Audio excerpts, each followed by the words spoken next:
parents are trying to, some of them are trying to make their children doctors, some want to be doctors, some children. And then when they don't get enough of, Kashyap, I'd like you to correct me if when they don't get enough of that percentage, and then they have to go for dentistry then, that is so sad. That is so extremely sad that you are kind of feeling demoted before you become somebody. How does that work? How do we really clear that up first in the parents' minds? Yeah, and also make dentistry so important. So important that it's a pride to say for the parents also and the child to say, I want to be a dentist. These are things that should have been done 75 years before, which never got done. So we can start from our schools, first of all, thank you so much. We can start from our schools, first of all, to change things. I always say, instead of saying change this, change that right now, start from the very crux, change the mindset of people, and that's how you really spread awareness. Yeah, then I've got in line smoking, gutka, and I heard from this great doctor who is sitting or was sitting at that moment next to me, Dr. Chaturvedi, that alcohol also is detrimental for the oral thing where you get cancer and stuff like that. So I have lost a beloved to smoking. So, and before that I was an emissary for anti-tobacco and I spoke very strongly. I'm asking the government of my country, you're making so much money on tobacco. Are you really big deal, yeah, injurious to health? You put it on every screen that we are watching. But come on, let us make that also an impact in our schools. अभी जो मर रहे हैं या नहीं मर रहे हैं या कौन मरता तो मरना, that is different. Let's not kill our children in the future. Let them be so scared of smoking and tell the government make money somewhere else, yeah. Correct? Make money somewhere else, please. Our children have to be terrorized by the word smoking, alcohol. If they are killers, why? I mean, if they are in stress, or they want to imitate, their fellow friends or whoever, fellow beings is, okay, you're smoking, I should smoke too, it's in style and it's in this. Make that thing in their brains that it's going to kill. How much of awareness is happening today in today's schools? Is it really enough? Send Hema Sardesai to every school, it will happen. Trust me, and I'll do it for free. Claps, please. Thank you. Not only for me, for anybody who's ready to take that responsibility. Yeah? Then, there are diseases, awareness. Are we spreading enough of awareness out there? There are diseases that are promoting, the killing of the lungs also, and maybe those diseases are coming from smoking or, things like this. So, how dangerous are these things, how much of us know? So, also the two, since we were talking about dentistry, I know I'm supposed to only talk maybe about anti-tobacco, but dentistry part is the toothpaste that was brought by the British here. I will not say the name or whatever. How much of a study has been made on those toothpastes? Are they really good for our teeth or what? Ayurveda, India, I'm sorry I'm taking a little bit, they didn't tell me and you can't speak much, but I don't like to really bore anybody. But in India, we have had Ayurveda, which has been brilliant from ages. I mean, centuries ago. If there is something we can come up with where there are toothpaste today, which can save your teeth and whatever, do that. Don't say allopathy only or whatever. Everything has its greatnesses, please. Okay, thank you. From my side, I laud the government from, what was that, from 50 crores, sir, to 157 crores given for the awareness. That is amazing, yeah. I have my little angers and whatever regarding the government sometimes, but with things like this, things like this should be really applauded, and I'm really so proud of that. So I want to walk out there from today. If I'm here today as an emissary, I would like to say I want to walk out there and want everybody to walk out of their schools, of their homes and everything and see awareness. My gosh, this is not to be done for my oral hygiene. That is not to be smoked, or that is not to be, alcohol is bad. I want to hear this all the time. Can we do that with all that money? Or if you need more money, sir, put me in front there. I can fight. I can go on hunger strikes. I don't care about my life. I really, for the people, I'm there, honestly. Thank you so much. And from my side, also what I can do is, I'm happy to announce, since it just happened, as humbly as possible, I was given a great award in New Delhi just 2-3 days ago by at the hands of Honorable Minister Mukhtar Abbas Naqvi Saab from IAPHD Chamber of Commerce and Industry for excellence in music. Thank you so much. But what I can do for saying this is, and I'm always there to do that, and I always did it, is use music for awareness. Sir, it's my request, and I promise you, people like me will do it for free. We don't want anything. Thank you, and that's it. That's all I have to say. Spread awareness in such a way that people quake to smoke. That's all. And in any way that I can help and I can be there, I will always be there. It's a promise and it's a pledge. I love you all. Thank you so much for having me here. Spread the love, and how you spread the love is by spreading awareness. Don't die. Don't die over things that you can avoid. Love you all. God bless you. Thank you for having me.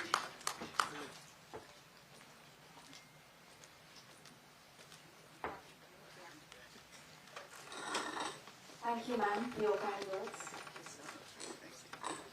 To set the ball rolling for this session, I would now like to call upon the moderators, Dr. Arpit Gupta, Associate Professor, PGI MER, Chandigarh, and Dr. Vikrant Mohanty, Professor and Head, Maulana Azad Institute of Dental Sciences, New Delhi, to take over the proceedings.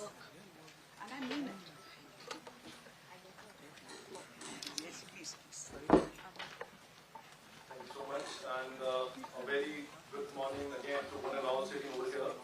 So with this session, which is very rightly titled as There is a Can in Cancer, and we are going to talk about some strategies for catalyzing oral cancer prevention in India.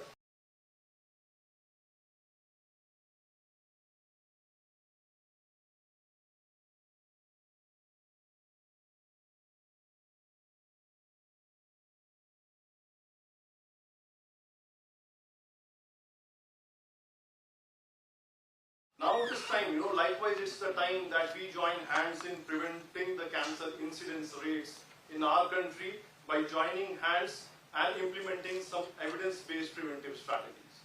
For this, me, Dr. Arpit Gupta, and joined by my colleague, Dr. Vikrant, will be taking you ahead for the next 1.5 hours. Thank you, Arpit. I think the ball has been set rolling by Madam, and she has inspired all of us that there is a can in cancer, and if we have come a long way when it comes to cancer prevention, but the road ahead is still long, but we still have to stay together and keep working towards the ultimate goal of a cancer-free society and a tobacco-free country, and that's the end game that we're looking at. Ultimately is to completely see that tobacco exists in the whole system that we're working in. So they say that hope is being able to see when there's the darkest of the times, hope is the only thing that allows you to see through everything. So with that hope, let's start this session. I would now like to welcome the chairperson for this session, Dr. Chandrasekhar VR. He is professor and head of the department and also the vice principal of the JSS Dental College and Hospital, Mysore, and Dr. Soumya KR, assistant professor, Government Dental College, Bangalore. And we will hand over the proceedings to them.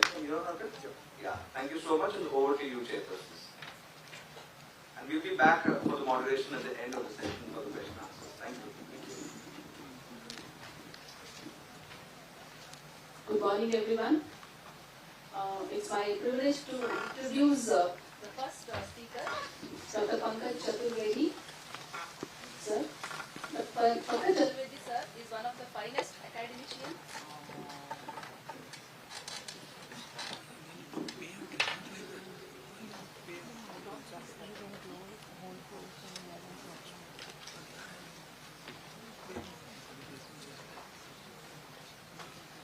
Good morning. Dr. Pankaj Chaturvedi sir is one of the finest academician, researcher and clinician who is actively involved in tobacco cessation. Sir currently serves as a professor in Department of Head and Neck Surgery, Tata Memorial Hospital, and also as a Deputy Director, Center for Cancer Epidemiology, Tata Cancer Center. In addition to this, Sir is also the office in charge, Mahamana Pandit Madan Mohan Malaviya Cancer Hospital and Homi Baba Cancer Hospital, Varanasi. On an international scale, he also serves as the Secretary General of the International Federation of Head and Neck Oncology Societies. Sir has received numerous awards for his work and also has contributed as an editor of the major textbook of head and neck surgery, besides authoring multiple other reviewed publications. His anti-tobacco campaign was instrumental in Gurkha ban in some of the states in India. He continues to work on this anti-tobacco campaign in order to make the nation tobacco free. Over to you, sir.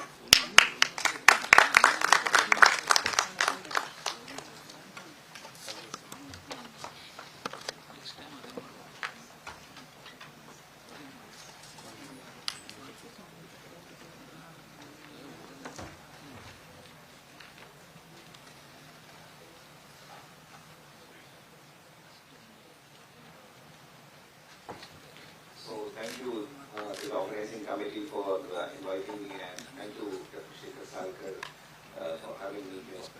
So basically what I want to emphasize in next 15 to 20 minutes is that how a very complex problem, and I will explain the complexity and the magnitude of the problem as we go along, and how the solution is so simple. And this simple solution just requires a little bit of commitment, passion, zeal from the younger audience sitting in this hall, because ultimately the future belongs to you, and you don't want to live with the stigma, and that stigma I'll be explaining to you quickly. Now, India has got the highest burden of oral cancer in the entire world. And when I say that in highest burden of oral cancer in the entire world means of the 5 oral cancer patients in the world, 2 of them are from India. Now this is a stigma that we have to live with. What is happening that while we are talking about the oral cancer, we must remember that this is the most fatal cancer in the Indian men. So it is not only the commonest cancer, but it is the commonest cause of cancer-related death in Indian men. And this number is staggering, because if in India we are talking about 1 lakh new mouth cancers every year, we are saying that 50,000 of them will die every 12 months from the date of diagnosis. And in India, if we have 1 million new cancer, 1 million means 10 lakh new cancers every year, nearly 5 lakh cancers are attributable to tobacco. And of those 5 lakh, nearly 2.5 lakh will die within 12 months of diagnosis.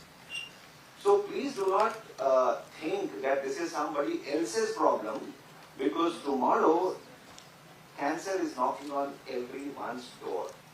And if we do not join hands, this deadly cancer will become someone's life's threat in our own family, and therefore we have to act now. Now, what is the paradox? The paradox is that we are talking about a stigma on India. We are talking of a huge public health burden. We are talking about a huge social calamity, because when 2.5 lakh people die, you can imagine the social dimensions of that. This is the best cancer, like in the textbook of epidemiology, the textbook of ESM, preventive and social medicine. Oral cancer is the best model for screening, that means for early detection, and for prevention, that is that the cancer never happens.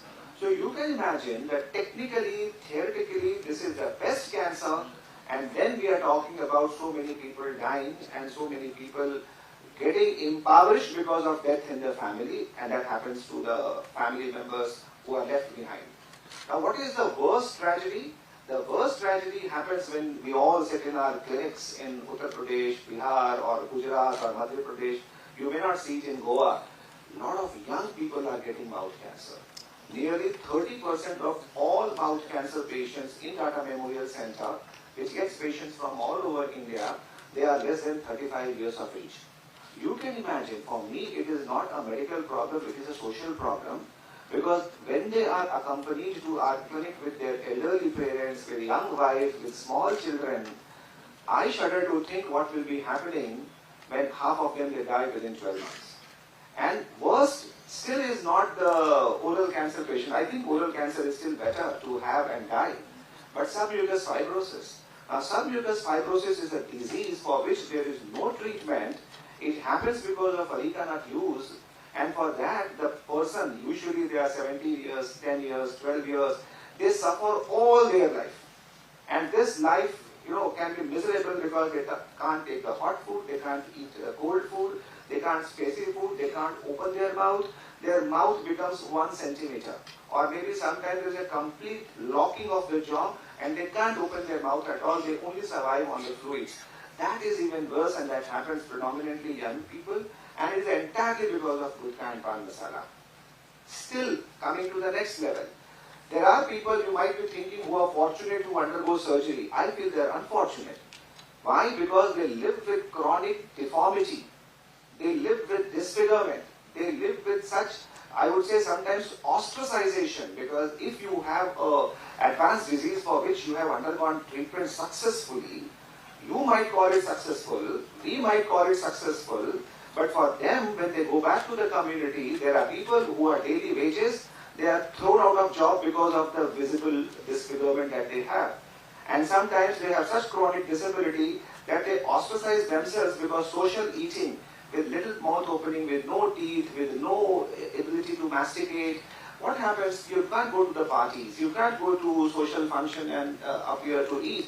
So there becomes a self-esteem loss, and then ostracization, because in India, in the rural area, people do not want to get their children married to the family where the cancer has happened. Because they feel that cancer can be genetic, cancer can be hereditary, and they do not want to get into that. So a lot of things happen, and when we say there is a social issue, there are medical issues, we will be talking about the solution. Now, one thing you might be thinking that in the era of awareness, education, social media, WhatsApp, YouTube, people must be taking lesser tobacco. But what has happened, people have, gutka is going down, cigarette smoking also going down, but what is going up is the pan masala. And the reason is that what has happened, that while the gutka ban was happening, the industry nicely shifted to pan masala, branding it as a mouth freshener, allowing our celebrities to endorse it, and in all the big festivals, be it the film festival, be it anything, you see all these pan masalas being advertised. Now, when there are recently 3 top Bollywood actors, they endorsed the pan masala. And to some, from some sources we came to know that the total amount given to those top 3 Bollywood actors, one of them is actually a supporter of the Fit India campaign, they received some 60 crores. Now, if someone is receiving 60 crores, you can imagine how much profits must have been made. And if the profits must have been made, how many people may have been maimed or killed or disabled, or you do not know how many families would have been destroyed. So this is one study which shows that yes, overall there is a decline, but in the younger population there is an explosive increase in these pre-cancerous lesions because of the pan masala. Now, the issue here is that, like Swasti said, that in 1963, people were talking about the oral health plan. There are meetings, conferences. Every year I go for meetings and conferences all over the world talking about oral cancer, early detection, prevention. We have national meetings. So many meetings, so many conferences, so much of money getting invested into it. Why are we losing the war on oral cancer when we know everything about it? We know everything about it, and I'll explain you why. This is very, very disheartening. And these are the pictures, fortunately, these are the pictures of Tata Memorial Center, my patients, which have been endorsed by the Ministry of Health. They appear on the cigarette packets. But I feel that this is a crime against humanity. And why I say crime against humanity? Because you can't kill people for profit. And here, if there are people, tobacco industry, alcohol industry, Arikanet industry, they are not foolish. They have employees, they have CEOs who know tobacco causes problems. They know that alcohol causes problems. Yet if they are making profits by killing people, it is a crime against humanity. And therefore, whenever you have a tobacco user, treat that person with sympathy. The reason is that he was never born to use tobacco. He was made to use tobacco. And therefore, it is very important that our anger should be towards the industry. Our anger should not be towards the tobacco victims who are actually the slaves. They are like zombies. Whatever you might tell them, they just walk along the path of continuation of tobacco, and we'll be talking about what we can do for it. Now, when I say that this is the best model for prevention, 96% of oral cancer patients, they have an attributable etiology. 96%. If you sit with your pen and paper and start working, do you use tobacco? Yes or no? No? Okay. Areca nut? Yes or no? No? Again, alcohol. Then come to genetic disorder, come to DFMT index, come to the oral health problem, come to other issues. Then you will realize that for 96% of oral cancer, there is an attributable etiology, there is a known etiology, and perhaps we can work on that. And perhaps IAPHD can take it as an initiative and we can work on this. Now, one way to conquer oral cancer, and whenever I go for any meetings, dental meetings, the exhibition is very large. And that exhibition is large because there are a lot of industries which are trying to sell the adjuncts, and we are also researching on it. So we have researched on this CDX. When it came 8 years back, we tried to launch it, we tried to use it. But the problem with the Ora CDX, the brush biopsy, is that what I can do in $1, I need to spend nearly $70. And therefore, the automated qualitative cytometry, which is the principle of CDX, it didn't work.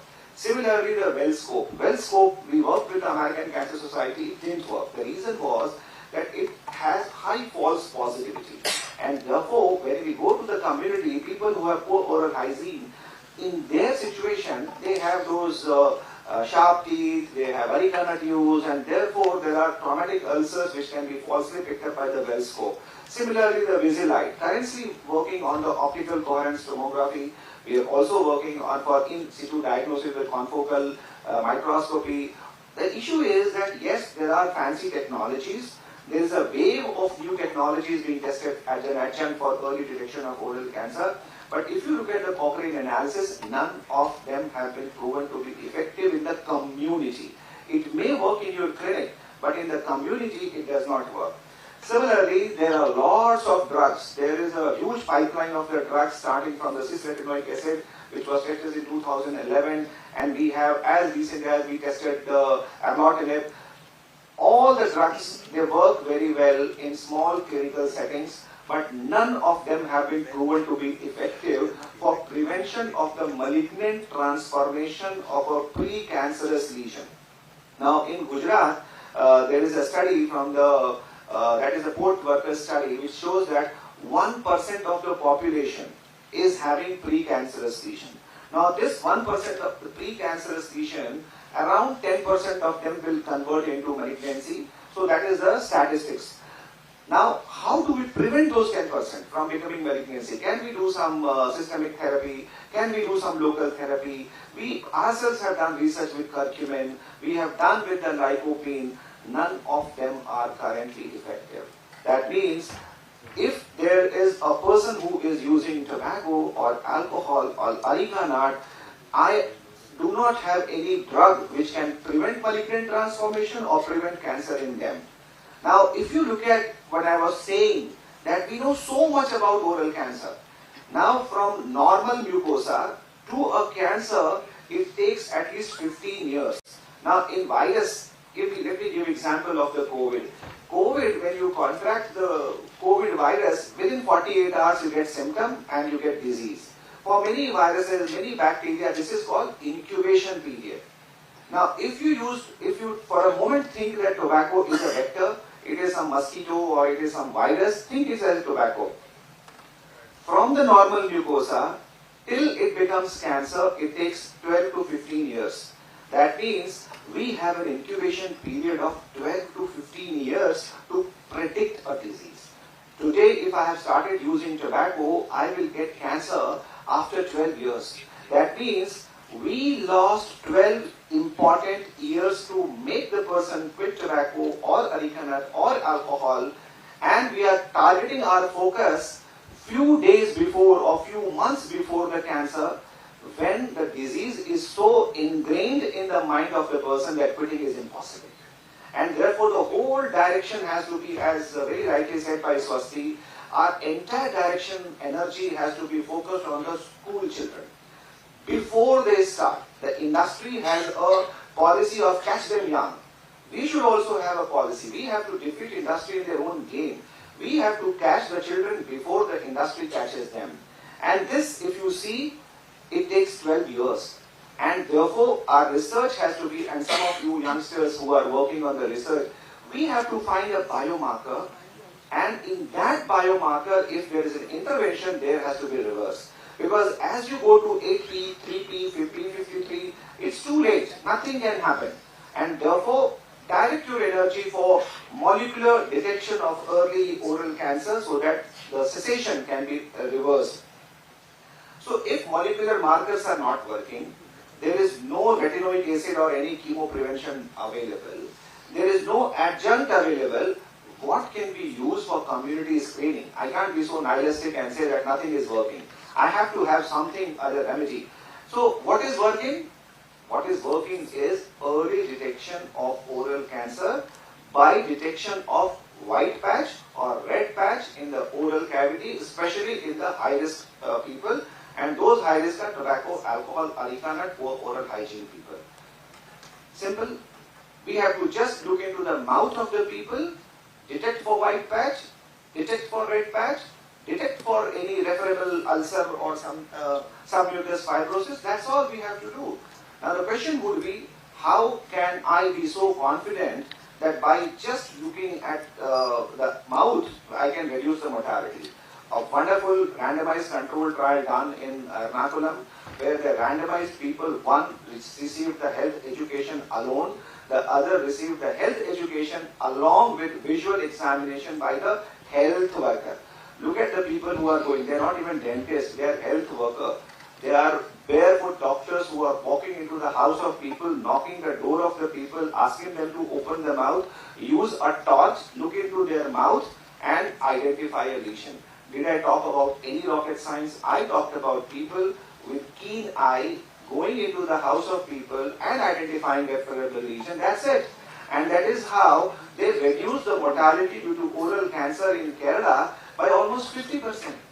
And if the health workers can do this, I'm sure the sensitivity, specificity was poor, but it is so cheap. There can't be anything cheaper than this. Imagine if the dentists were doing it, we could have finished this data by a sensitivity and specificity of above 80 to 90%. Now, I have talked about everything. I have talked about the chemo prevention, I have talked about the adjuncts, I have talked about the molecular markers, and I talked about the visual examination by health worker. If I put everything, what works well in the community into a Cochrane database. Cochrane database, it has to be evidence-based. Just because Dr. Pankaj is saying something or Dr. Swasti or Dr. Salkar is saying something, that is not evidence. Evidence is hardcore statistics. So the Cochrane analysis looks at the statistics and comes out with a conclusion. And the conclusion is that including the screening by the health worker, nothing works. Because even in the Kerala population, if you look at the whole subset of the population, did it reduce the oral cancer mortality? No. Did it receive the oral cancer mortality in the high-risk people? Yes. But for the community, it was no. That means this is again an open area of research, but because it is cheap, we should employ it. Now, again I am saying that I might sound very negative, but that is the evidence. What is the positive? The positive is this one. The positive is primary prevention. Now the primary prevention means that whatever has happened, let it happen. But let it not happen to the newer generation of people. And that is the primary prevention. We have to talk about tobacco, alcohol, human papillomavirus, areca nut or betel nut. Quickly we will be going on that. In India, we have 27 crore people who are using tobacco. And do you know tobacco kills every third person prematurely by cancer, heart attack? Calculate how many people will die prematurely purely because of tobacco. This is a staggering number that we have to remember. In this 27 crore, Pratima will be talking about those 16 crore people who use tobacco. They are smokeless tobacco. And then, of course, there are smokers. Unfortunately, smokers number is low in India and it is reducing thanks to the effort of the National Tobacco Control Program led by Swasti. What is staggering is again 11% of the Indians who are less than 15 using tobacco, and that is the population that we have to stop. Now, forget about just the oral cancer. If you look at the overall burden of cancer, nearly 30 to 40% of all cancers in India are tobacco related. And this is the crux of my presentation. And this is where I want to emphasize, and maybe Pratima will cover, and Swasti has already talked about.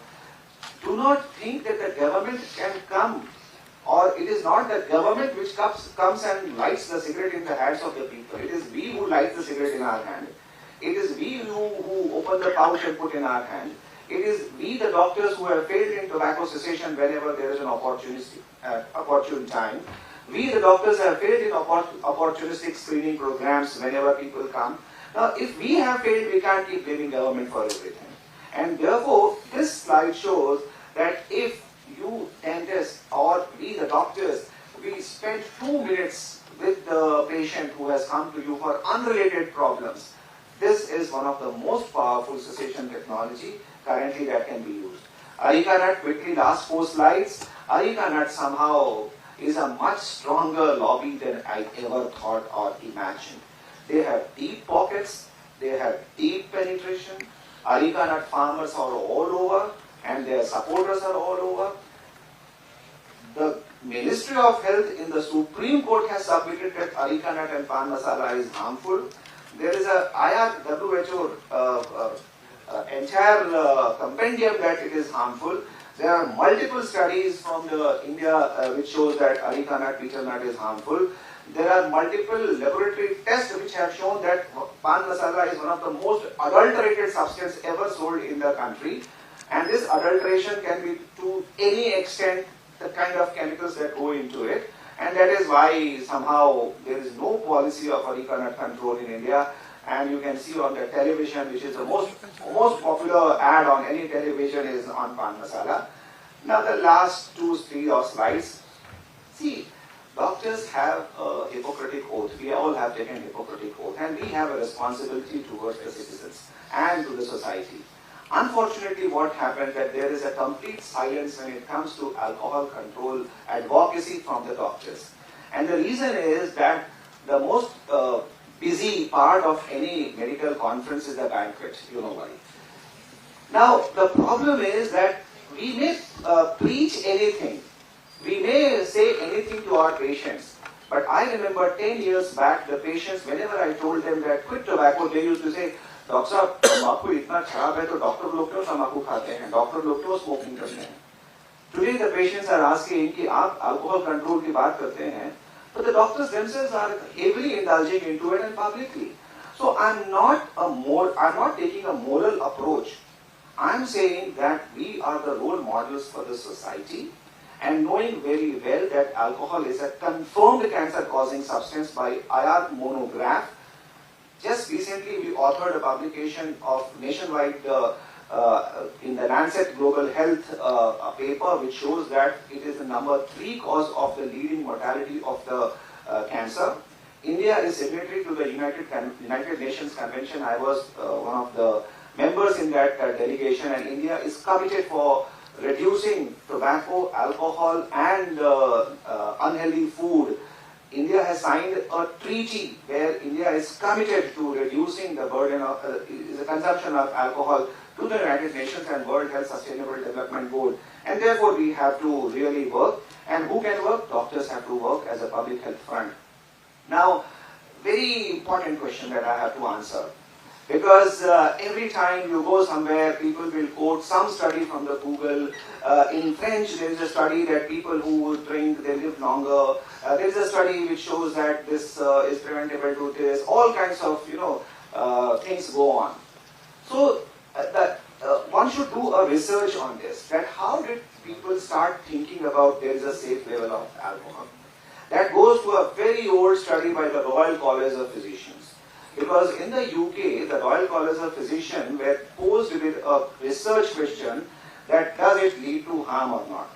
So a lot of scientists sat across the table, had a lot of wine while making this monograph, and they concluded that yes, there is a safe level. Now when you dip deep into that, the answer is yes, there is a safe level when you want to reduce the risk. But there is no safe level when you want to eliminate the risk. The choice is whether you want to die from the 4th floor or from the 6th floor. The choice is yours. So this is the Royal College of Physicians guideline which has been misquoted time and again by every generation. Again, there is a safe level of alcohol for which again 2 pecks a week or 3 pecks a week, or sometimes the bottle size increases, sometimes the Patiala peg and some base peg. So all kinds of things are going on. But as an academician, we have a role to talk about science. Implementation is a different thing, interpretation is a different thing, and this is the most confused guideline I have ever seen in my life. You know, CDC, Center for Disease Control, CDC always issues guideline on all public health important issues. Read it very carefully. It says that those who are using alcohol, it is fine, but nobody should start alcohol use. Now, how can you say that people who are using fine, but people should not start it? And the CDC is not some people might think that, this is a moral brigade which is talking about alcohol. This is the CDC. And it is not a moral brigade or somebody motivated to cut down the alcohol industry in India. So what I'm trying to say is that talk science, because oral cancer, non-communicable disease, number 3 preventable cause is alcohol.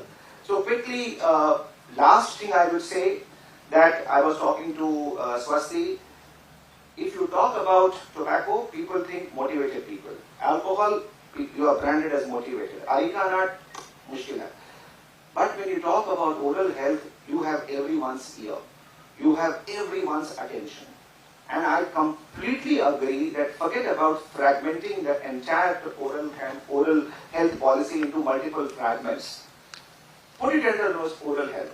This image should be there in the minds of everyone. This image shows that India has failed in promoting oral health, so that people who walk into a clinic should not have this kind of oral. This man is a telltale sign, or this mouth is a telltale sign of chronic abuse of the oral cavity, and this is not how it should look. And therefore we have to change this. This is like we have Indian national bird, we have national animal, this is our national mouth. Unless we change this national mouth, we will not succeed in our mission against oral cancer and non-communicable disease. So the last, I talked about oral cancer, how do we win the war on oral cancer? Primary prevention, so that people don't get it. Secondary prevention, if you have got it, how do I prevent malignant transformation? And third, those people who have got oral cancer, how do I go and screen them? So there are 3 levels: primary prevention, secondary prevention, and screening. For primary prevention, virus I have written small because there is no role of human papilloma virus. Alcohol, tobacco, and areca nut control. That's all, primary prevention. For secondary prevention, no medicines. Tobacco cessation, areca nut cessation, alcohol cessation. That is the only evidence that we have. And for screening, visual examination. Did I talk about any technology? And these are all evidence-based. I'm not talking about technology. I'm not talking about any big infrastructure. I'm only talking about doctors talking about all these 3. Thank you so much.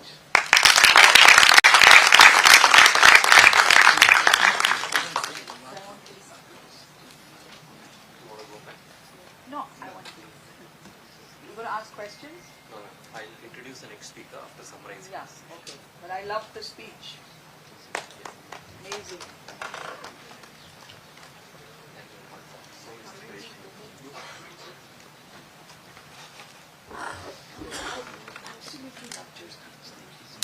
Thank you very much, sir.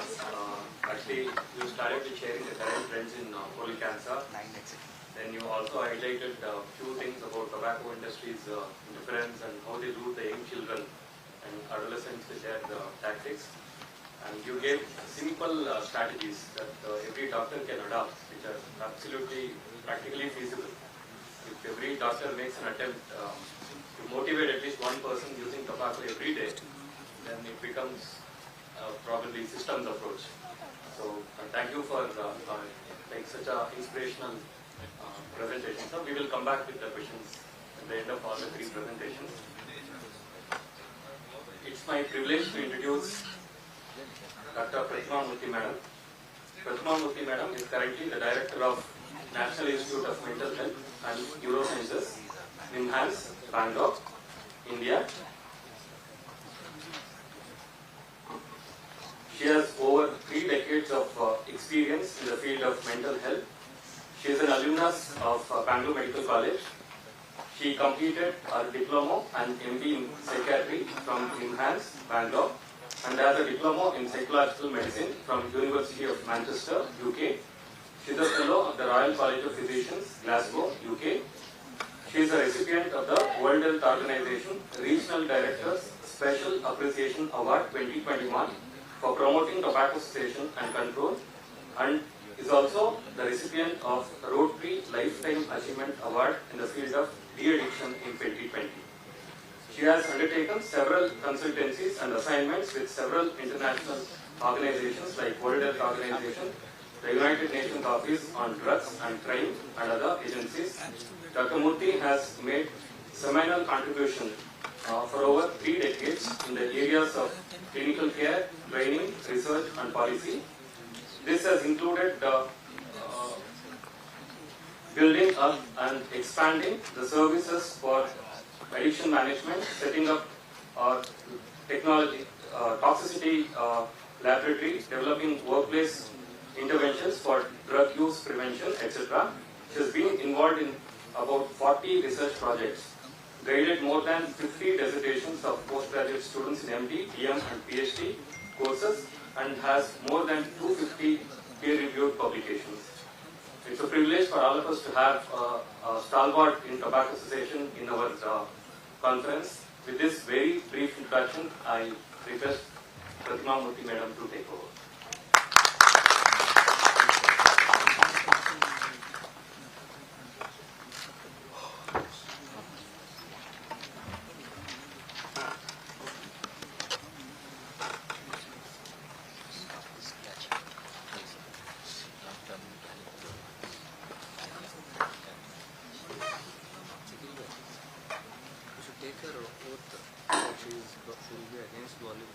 By endorsing tobacco before she goes.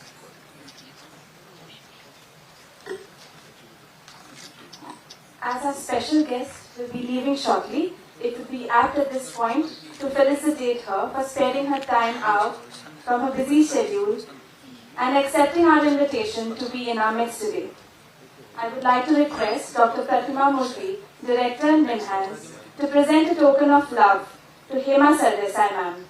As I humbly request you to come up on stage to accept the memento, I also ask our delegates to give her a big round of applause.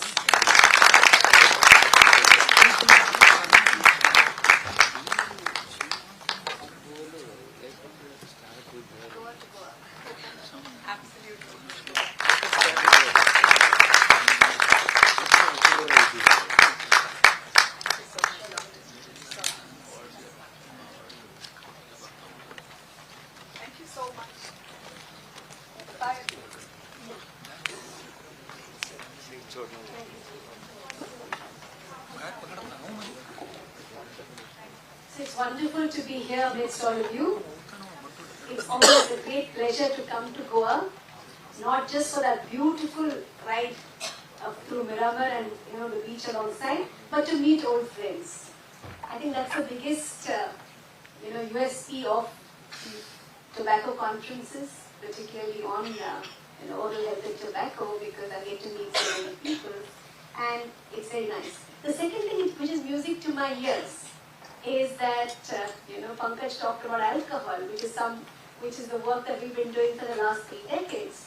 And actually tobacco has been a game changer to bring in other risk factors and the need to establish good evidence for the risks that it produces.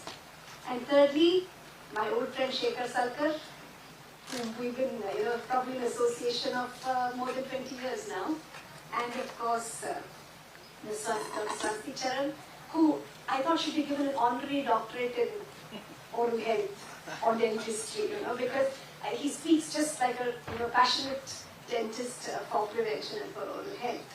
So what I'm going to talk to you today is about the unique challenges for healthcare professionals as far as tobacco cessation, smokeless tobacco cessation is concerned. And one of the things is that India perhaps is one of the few countries which constantly says that we must look for smokeless tobacco cessation support and for smokeless tobacco cessation control policies at a global level. Because the preoccupation generally at the global level is only for smoking, and therefore we need to really advocate for smokeless tobacco control.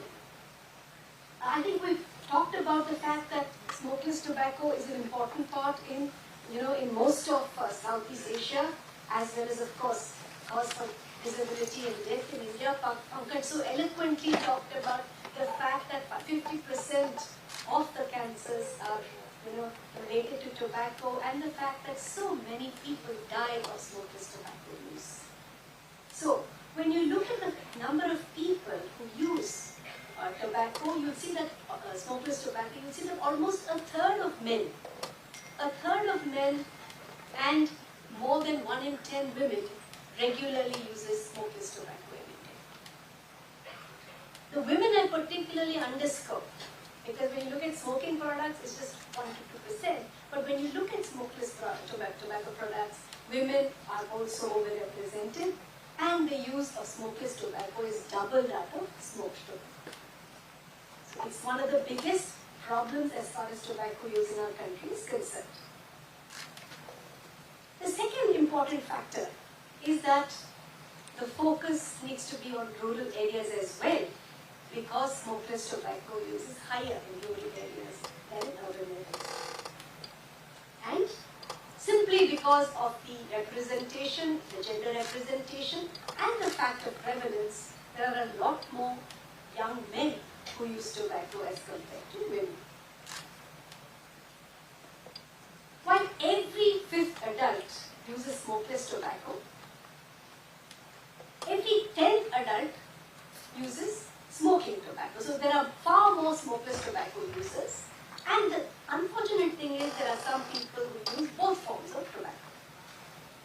So among men, when you look at men, of the 3 most commonly used forms of tobacco, smokeless tobacco is the most common, and for women, all the 3 products are smokeless tobacco. Okay? These are different ways of actually understanding how common smokeless tobacco is. Men mostly consume henny and gutka. Women, it's the betel quid with tobacco, followed by the oral application of tobacco and henny.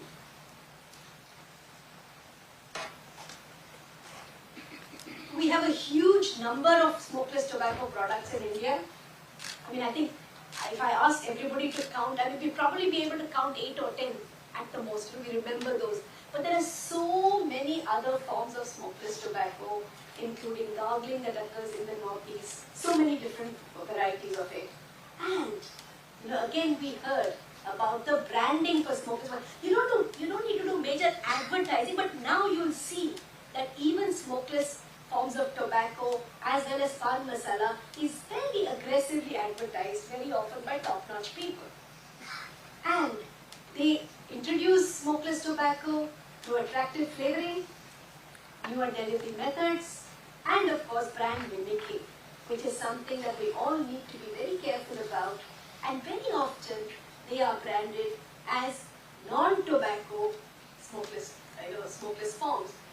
And unfortunately, when you actually test some of them, they do contain tobacco, number one. And secondly, we've also heard about areca nut and the consequences that it produces. So I think one must be very, very careful about all these chewing pan masalas that are branded. No. Unfortunately, one of the side effects of smoking cessation programs is that the tobacco lobby has used this for promoting smokeless tobacco products as a harm reduction measure. And unfortunately, the misconception that smokeless tobacco is less harmful than cigarettes is pushing that. And there are a small number of people, about 5% of smokers have switched to smokeless tobacco as a harm reduction measure, as is evident in the GATS 2. It's also another reason why people have switched to smokeless tobacco is that you can't be seen smoking in public places. So the best thing is to have something in your mouth, and nobody really notices, but nobody really cares. The cops can't pick you up, nobody can find you. And therefore, the smokeless tobacco is tended to be a problem. Now, for the smokeless tobacco user, what are the misconceptions? One thing is that it's safer, which it's not. One of the reasons why a lot of poor people use tobacco is that it kills hunger. Smokeless tobacco kills hunger. It improves their perception that it improves concentration. Of course, a lot of people tell us that relaxation and reduction of boredom is something that they find. And the fact that dental pain is reduced by oral tobacco use. And to me, that is one of the reasons why the oral health program is so important, that it needs to take care of issues of not just oral hygiene, but dental pain, so that the causes for the pain are obliterated and the reasons for using smokeless tobacco are also eliminated. It's the same story with alcohol. If two of the main reasons why people use alcohol is for having a good time and for reducing stress. So one of your options in society is not simply to tell people just to stop alcohol, tobacco and all other drugs, but also to find ways of helping them relax in a safer manner and reduce stress in a safer manner. These are some of the lessons that we need to learn in terms of preventive strategies. Now, what are the determinants? The fact that it's very high among young adults, among women, more in the rural area, and the fact that it's taxed much lower than smoking forms of tobacco. Sadly, poverty, being rural, being women, being less educated are all the drivers of smokeless tobacco use. So we need to pitch our messaging to people belonging to these areas and to convince them about the risks of smokeless tobacco use. Now, how many want to quit? Actually, lower levels of smokeless tobacco users talk about a motivation to quit or readiness to quit.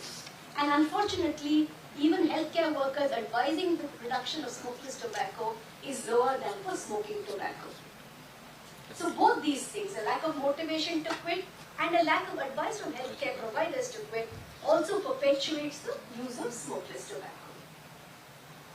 Now we do know that the stress, unemployment and other adversities that COVID-19 brought has also increased the use of tobacco. But at the same time, it has also increased the motivation of people who were users to quit. So that's a bit of an irony, isn't it? And that's typically what happens with all these kind of behaviors. That in a situation of crisis, because these are ways that people have known to cope, the use increases, but at the same time, when proper health messaging is given about the dangers of spitting, about the dangers of immunity, etc., there is greater motivation to change behavior. So both these things have occurred. So we looked at the impact of COVID-19 on the callers to the tobacco quit line. You would know that in the last few years, tobacco quit lines have been set up in Delhi, in the Chest Institute, at NIMHANS, which is a psychiatry center, and 2 other cancer centers, including the Tata Memorial as well as in Guwahati. So we looked at the caller characteristics during lockdown, and we found that although the number of callers to the quit line had overall reduced, the number of people who were interested in quitting had increased from 9% to 16.7%, almost double. Which is again, the health messaging of COVID had paid off in making people motivated to quit. The callers, of course, were slightly older callers who are married. What is interesting is, they were lower in education, employed and seasonal workers were more likely to have called the quit line as compared to in the non-COVID phase. And you'll see that the blue line is a comparison of 2019 callers, and the red is the orangish is a comparison of 2020 callers. And you'll see that a significant number of callers in both times were smokeless tobacco callers, which is very, very encouraging to us. And of course, there were also a small number of dual callers.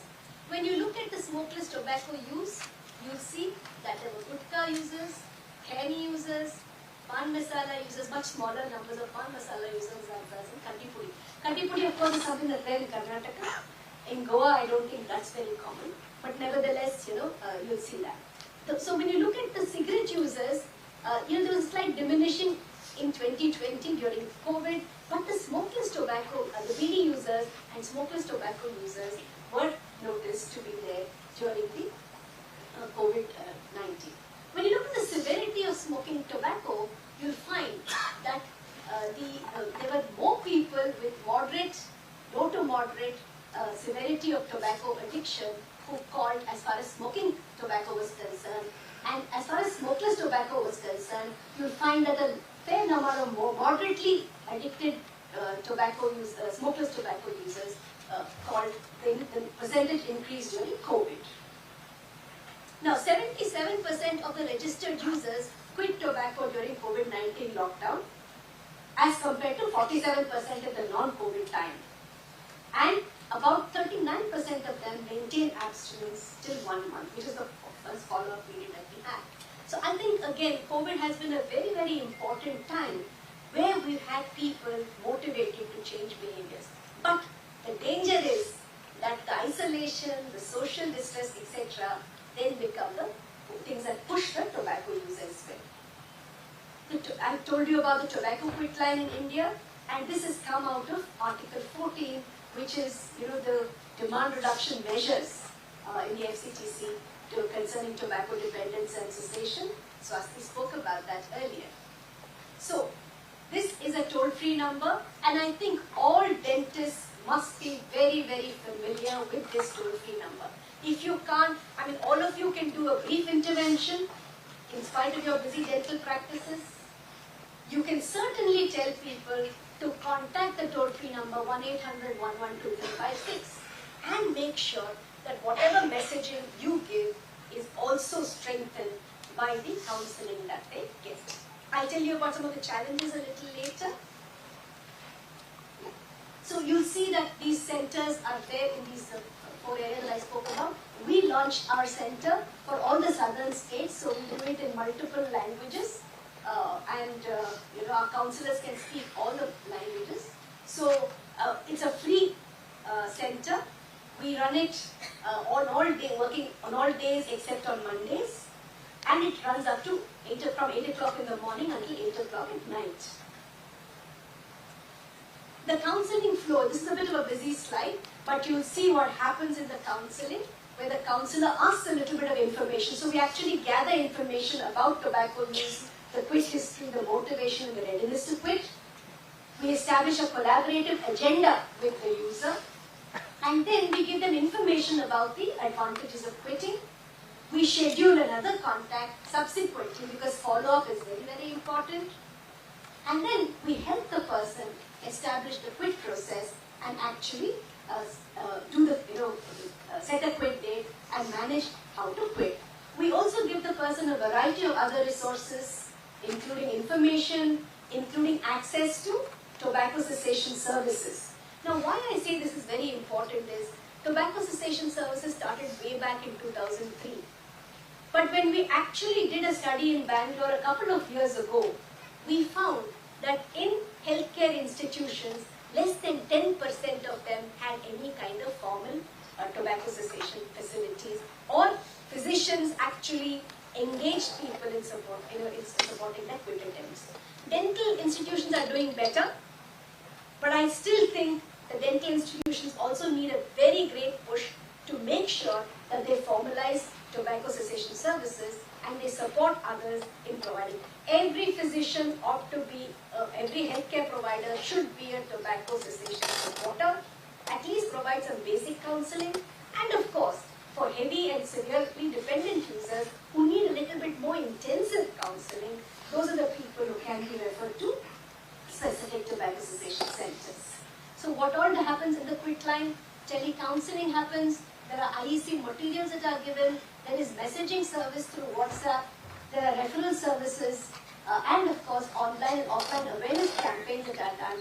And we also train the state tobacco control cessation centers to provide counseling. In fact, during COVID, all the state tobacco counselors actually contacted people who were COVID positive and found out whether they had been given up tobacco or not. We also demonstrated that people who continued to use tobacco had adverse health outcomes during COVID, far more than people who were not using tobacco. So I think there are several important issues about the advantages of stopping tobacco. So I think the dialogue needs to shift. So one dialogue is about the risks that can occur with tobacco use, and Pankaj very eloquently described what happens at that end. On the other end, Dr. Swasti spoke about oral health. Somewhere in between the oral health and the and these adverse consequences, there is a whole duration of possibly 10 to 12 years which we can exploit to help people change their behaviors. And the quicker we do it, the more we can reduce the health risks, the cost of treating health risks. It's not just the anguish of treating the health condition or living with the health condition, but the cost and the impoverishment that occurs because these are young adults who are supporting families who then become sick. There is no kind of, so it has not just health consequences but significant economic consequences to families, and that's why we need to encourage people to stop using tobacco.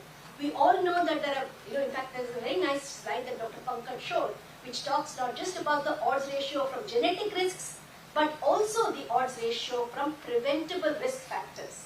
So whether it's for oral health, whether it's for non-communicable diseases, and indeed, I'm sure the same data is going to occur for infectious diseases as well. For example, hepatitis, we know has a strong association with alcohol use. So we are going to generate more and more data to know that preventing these risk factors can reduce risks to communicable disease, to non-communicable disease, and of course to oral health. So from all these vantages, it's very, very important. So I'll just talk a little bit about the last year's data where we had information on about 26,527 callers who were counseled. We usually get in a year we get about 6 lakh callers. We are able to help about 12 to 13%. So even the quit lines, there's a challenge is that there are so many people calling that we're not able to take all of it. So we need to expand these services, and that's why each of us needs to be able to engage, and help people to change. A lot of women who use tobacco are not accessing these services, and of course we get calls from all the southern states, as you will see. We also get calls from Uttar Pradesh, Rajasthan, and other Hindi belts, suggesting that there is a huge problem there as well. Look at the age of first use. It is in teenagers, and by 20 they become regular users of tobacco, of smokeless tobacco. And believe you me, we thought the spending, when we did some focus groups with women, including from Goa, they said it's just a 5 rupee indulgence. But when you actually look at their monthly costs, they're spending about 1,200 rupees on smokeless tobacco, which is not a small amount. In terms of the readiness to quit, it's a small number who are ready to quit, and they need to be motivated to quit. You've got gutka users, pan masala users, and a variety of other users as well who call the quit line. Many of them have moderate dependence on tobacco, smokeless tobacco, and therefore they need support to quit. About 1 in 4 of them have high dependence. So, are these the victims of addiction, or are they the perpetrators of problems? I think that's another thing that you need to understand, that tobacco contains nicotine, which is the most addictive substance known to mankind. So while the choice might be there in the beginning of whether to start or not, once dependence is established, established. People are no longer able to make choices.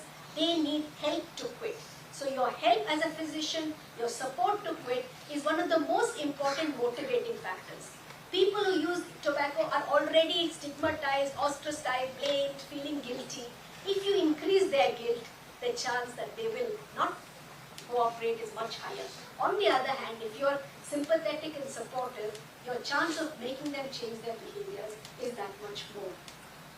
So they also have their share of a variety of health problems initially, which can finally progress to cancer. What is most encouraging for me is that 80% of the users who called the quit line reported no health problems at that time. So if they change their behaviors and quit at that time, it's an amazing situation where you can prevent a host of other health problems. Similarly, they have GI problems, heart-related problems, anxiety and depression in a small number.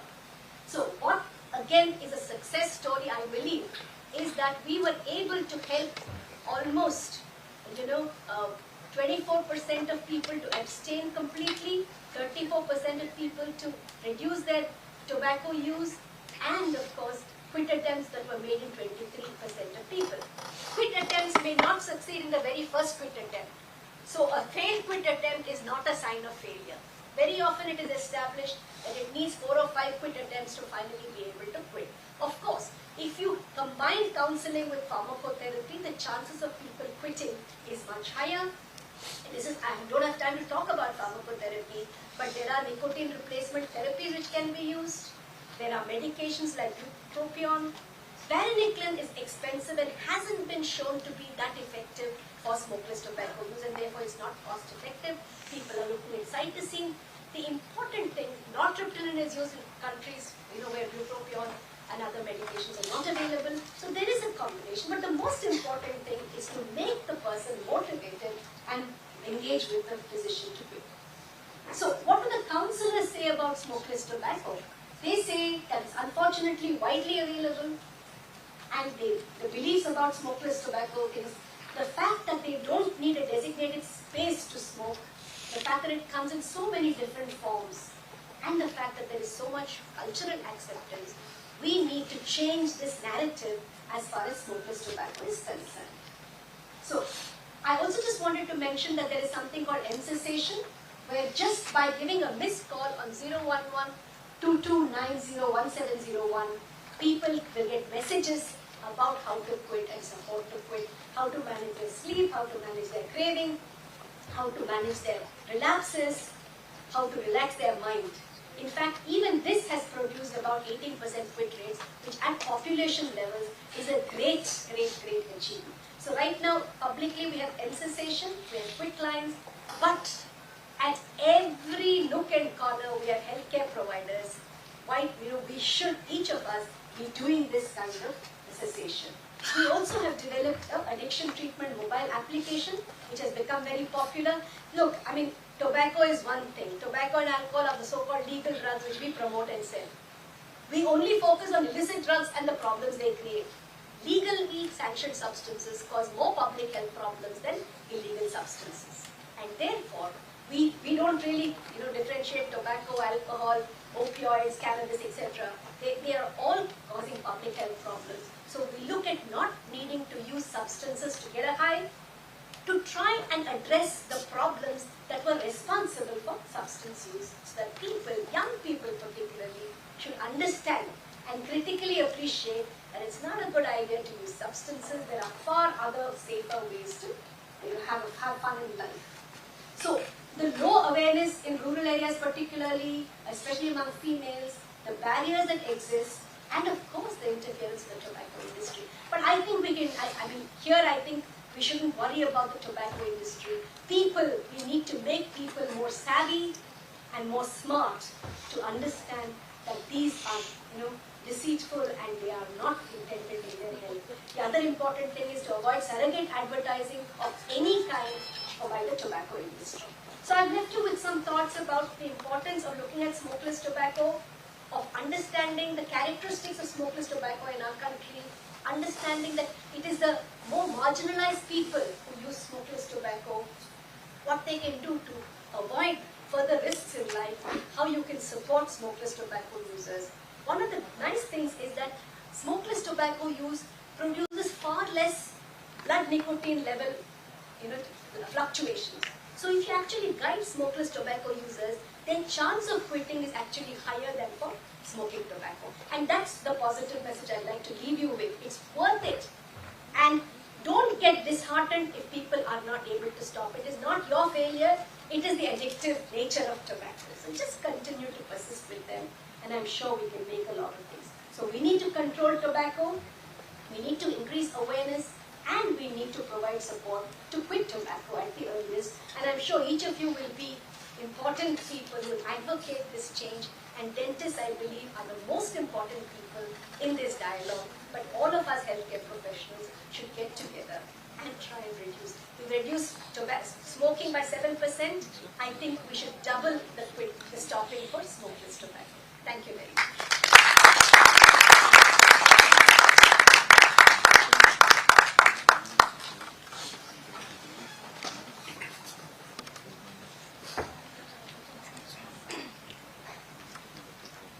Thank you so much, ma'am.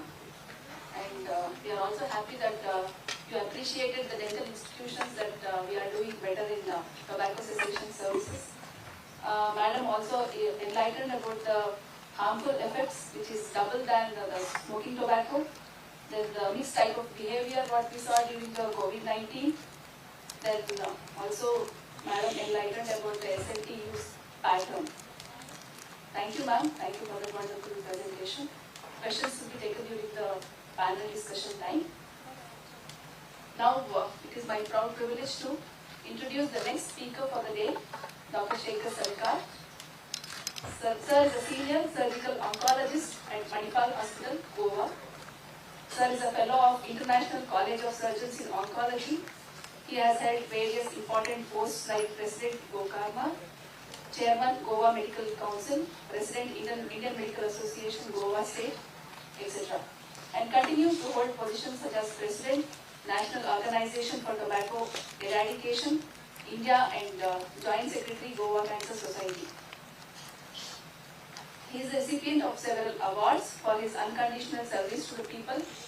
Some of these include Sushruta Award for Outstanding Contribution by an NGO in creating tobacco control to note under the guidance of Dr. Sarkar. He has been invited as a guest speaker for several talks and has published multiple articles in both national and international journals. With over 25 years of experience in the field of oncology, Dr. Sarkar continues to keep working towards the benefit of people through his service, especially in the field of tobacco cessation. Sir is going to give us insights into tobacco control in India, the current scenario. Over to you, sir.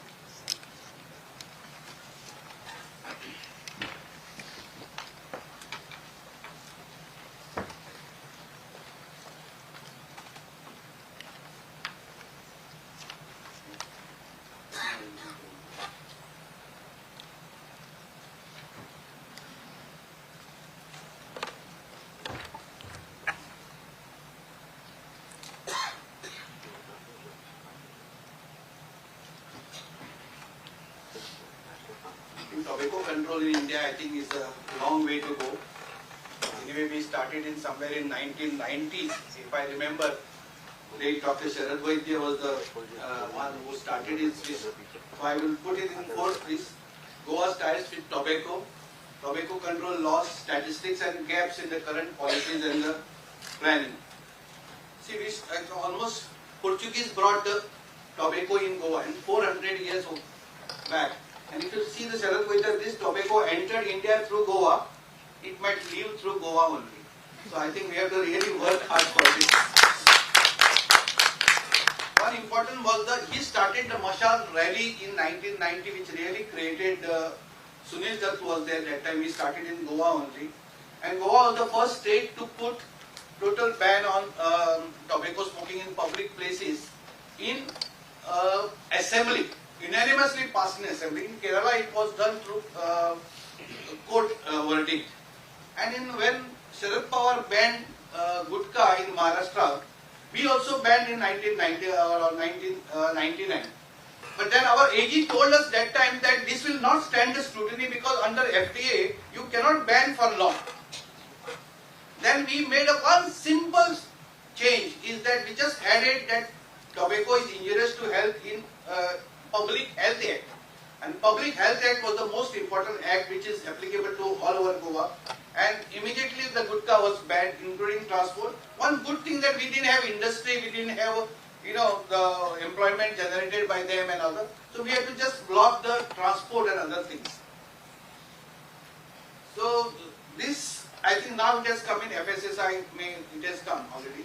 There are so many acts are there, but the one which has really made a difference is Kodpa Act, which came in 2003, and there are a lot of amendments which has come. And in Goa we have about Goa Prohibition and Smoking and Spitting Act, which is actually more powerful than the Kodpa Act. And we have a Goa Children's Protection Act also, through which we can put a juvenile children, if they buy, then we can really put them behind the bars also.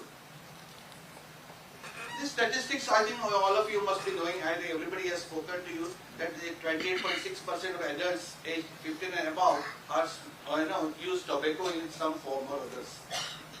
Most important of Gates 2 finding is there is a 6% decrease in overall tobacco use. Now I don't know it has, put into it has helped us in decreasing cancer load. I think Dr. Pankaj will ask this question to Pankaj during our panel also. That there is a decrease in tobacco use. Has it decreased the cancer load on India? That is important because we have definitely decrease in smoking. There is a decrease in overall use of tobacco also. And almost most of them have seen the advertisements on the tobacco. Everybody has seen in the movies. So what is important is that if there is 6% drop, if you see this slide from 34.6% has come to 28.6%. Smokers have decreased. Smokeless also has decreased. What is important I want to stress here is that second-hand smoke is highest at home. So all these laws are for workplace. But if you see this slide, it has decreased, but it is almost 38.7% is second-hand smoke comes from home. That means parents themselves smoke at home. So we have to see something can be done for that. Public places also it is much less compared to the other things. Now in Goa also we have found that there is a decrease in this, but there is little bit increase in our smoking rate. So I am little worried. I was little relaxed that we are the best state. Actually we are the best state in control of tobacco. But for last 4 or 5 years there is a little rise in tobacco use. There is a decrease in smoking, but there is increase in smokeless tobacco. And the current scope of tobacco control, we have used so many advertisements. Government has given in 2012. There is a lot of advertisements. Madam has said there is this also is available. And the scope is of Kodpa is the most important act which we have seen.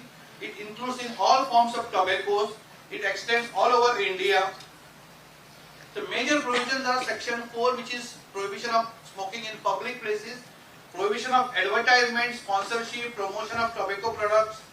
I know how it is misused nowadays. We all must be knowing about surrogate advertisements, which takes place. And he said that almost 60 crores are being paid for all these heroes for depicting as a elaichi, then pan masala, which does not contain tobacco. But these are all like a surrogate advertisement. So there are many changes which has come, right from 25% of the space to now it is almost 80% of space is occupied in a pictorial warning. So there is changes are occurring. We have suggested many more changes in this, but somehow it has not come. I hope that the government takes a heed of this and they implement these new changes, amendments which we have asked for. Like 200 fine and all is too less for any. We have to increase fine because the inflation has increased so much. Since 2003, it is 200 rupees only. So Goa is definitely the best state. 9.7% of the prevalence is there as of now, and the national average is around 28.6%. And there are some Tripura, Mizoram, they are almost 50-60%. Prevalence is there. So some states have got very high prevalence. So we need to do something in those states also. We have some recommendations overall. one recommendation most is that, as Madam has said, we should have a robust, accessible tobacco cessation clinics for our citizens. Because when we stop this, actually what happened, I will tell you one example. When the prisoners are kept, we stopped tobacco supply to them. There were fights there and there were injuries. They have to be taken to the hospital because there are withdrawal symptoms were there. So now I think our madam is going to that prisoners this also and giving some tobacco cessation clinic.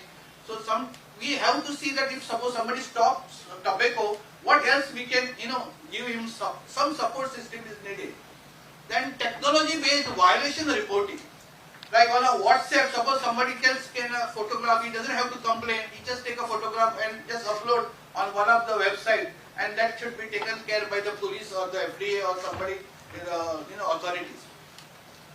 This allows retail sale of loose cigarette. The young children, they don't have huge money, pocket money to buy a full packet, because a cigarette packet today costs nothing less than 150 to 200 rupees. But they all buy single cigarette. So single cigarette they can afford to buy, and the best part of the single cigarette is there is no pictorial warning on that single cigarette. So ban on sale of single cigarette is the most important factor which should come into the action. And we have to increase that age of smoking from 18, it should come to 21, then it should become 25. A single tier taxation, as Madam has rightly said, that the least taxes are on the smokeless tobacco. So at par with everything is almost GST can be increased to 40%, which countries at par with all the tobacco products, not separate out, like smokeless tobacco, then BDs and then cigarette, make it just a straight slab. Higher regulation in health promotion, environment protection, primary education. Education is most important, as Pankaj also we have stressed that we are trying to stress on education to the children. Because if you want to decrease the mortality long term, then it is important that we should we should teach the children not to smoke. So, but if you want to decrease the mortality now, I think then the tobacco cessation clinic will be a very important factor. Then there is promotion. Government in one hand telling us not to smoke, not to do anything, and the other hand they are promoting tobacco cultivation. So there is some sort of there is not a proper guidance from the government as to they want farmers to grow more tobacco, and they say that the people should not use tobacco. So somewhere there has to be this link between this. And chargeable smoking zones, the smoking zones in all this airport and all should be banned, because none of them are as per the guidelines. Then surrogate advertisements, we have tried our best to put our this to the government to see that the surrogate advertisement should be banned. Actually, what is this indirect advertisement? Government has to specify why they have put that indirect word in the PATPA Act to tell us exactly what is this indirect means, where we can take some action on that. This heroes and all which promoting all this surrogate advertisement. I mean, if you see, it comes back only when the matches are there. That means they are targeting that population of younger population for this pan masala gutka. Then we want, as we have suggested, to increase the fines. Then there is a tobacco control program, IC activity, a lot of money should be pushed inside by the government. Standardization of the packages has to be done for smokeless tobacco, because they try to avoid that pictorial warning on that. And alternate to tobacco for farmers through the Skill India initiative can be taken. National health policy by 2017 is a target that it should be decreased to about 30% prevalence, but we are already on that target. Most important part is, this is our long-term plan. See, you have to have some plan. If you go on doing like this, our children and then our children will be having the same, continuation of this anti-tobacco, our movement. But what is important is, first government has to decide a deadline that we should have a ban. Okay, that should be complete ban by 2050. Then they should make that sanction against tobacco by declaring it as a national health hazard. Include goal of tobacco-free India by 2050 in the national health policy. Abolish all the subsidies, rebates, fiscal deficit. Abolish this tobacco board which promotes cultivation of the tobacco for the farmers. Eliminate smoking and use of tobacco by year-on-year increase in prohibition age. So the age has to be increased every yearly or maybe every 3 years, 4 years. curtail tobacco cultivation by farmers by 20% by every 5 years. So every 5 years there should be less cultivation, less tobacco is produced in the by the farmers, and so you give them an incentive so that they can shift from that tobacco to maybe sugar cane, maybe the other farming products. So also curtail the manufacturing of all tobacco products by the industry. So you can decrease the industry production by 20% for the next every 5 years. And then a single tire, I have said, a single tire taxation 40% of all the tobacco products. Robust tobacco cessation clinic and support all this program of anti-tobacco strongly. Special anti-tobacco cell for end-to-end implementation of the bill. There is no special cell which is looking after this. This is a huge problem. If I don't know how much, we are killing almost 10 to 12 lakhs of people die every year. Out of them, 2.5 is a preventable absolutely death in oral cavity. In all over the world, 18 lakhs of people die. So I have to show only some few things I want to mention. As she has said, that tobacco industry is going to be a big problem for us because it's a huge, almost 1.5 lakh crore industry is going on. And for all the other activities of the government like anti-malaria, anti-HIV and anything, there is nobody objecting to your whatever you do. Here there is no, here is a very powerful industry which is opposing every move which we make. So every move which we make, they are, they are opposing. So we have to fight a big industry. And the second thing is, gateway to the drugs is through the smoking only. A child which does not smoke, very unlikely that they will be able to go to the drugs. So police thinks that the smoking is a minor, it's minor compared to the drugs. But in the end, these are the same children who will go to the drugs. And as Madam has rightly said, the illicit drugs kill less people than the legally available drugs, like alcohol and smoking. So this is a very important part, that in the overall, if we don't have a target set by the government, we won't be able to, achieve what we want to achieve. But you require a strong political will to do this. I have to say this very openly. And maybe only this government, if they have really will, they can do it. But without that will, we will continue having these programs for another, century also, and nothing will happen. So it is very important. I am happy that at least 6% drop of tobacco is there. Maybe in our, till I am alive, maybe another 10-15% drop will be there. But will it convert into decreased number of cancer patients, decreased number of heart attacks? That we have to somewhere to do some research on that to find out that that also has decreased the way it should decrease with the decrease of tobacco consumption. Because in Goa, we know in 1984 when we have done an unofficial study, it was almost around 45% people were smoking. 45 in 1984. Today it has come to 9%. So our actually cancer load of oral cavity cancer has decreased to around 20%. So we are compared to the 45% in the northern country, our states, we are much better compared to the others. That is because of tobacco control. That's what I, implicate from our all this data which we have. May not be officially some correct data because we don't have a standard research done on that. But with whatever our data little bit is there, we definitely feel that with all the help from the press, the NGOs, the government also is helping in sometimes or other in helping all these laws to be framed. We have decreased the cancer rates in Goa in terms of oral cavity.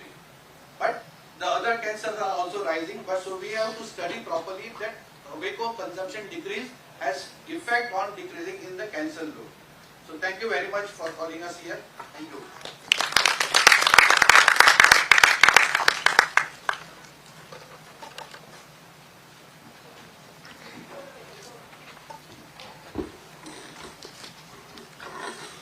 Thank you very much, sir, who have, in short, highlighted the challenges, scope, opportunities for tobacco control in India. And we have also highlighted some other strategic recommendations that can strengthen the policy. And we have a huge challenge in terms of policy enforcement. It looks good on paper, and India was the first few countries to ratify WHO FCTC. But we see a lot of policy violations, especially with regard to smokeless tobacco control, because it is manufactured in unorganized sector. They will be away from all policy implications. So that becomes a huge challenge. And you have highlighted a lot of things here which will help with the public health dentist sitting over here. With this, I request the moderators, Dr. Vikrant and Arpit, to take over and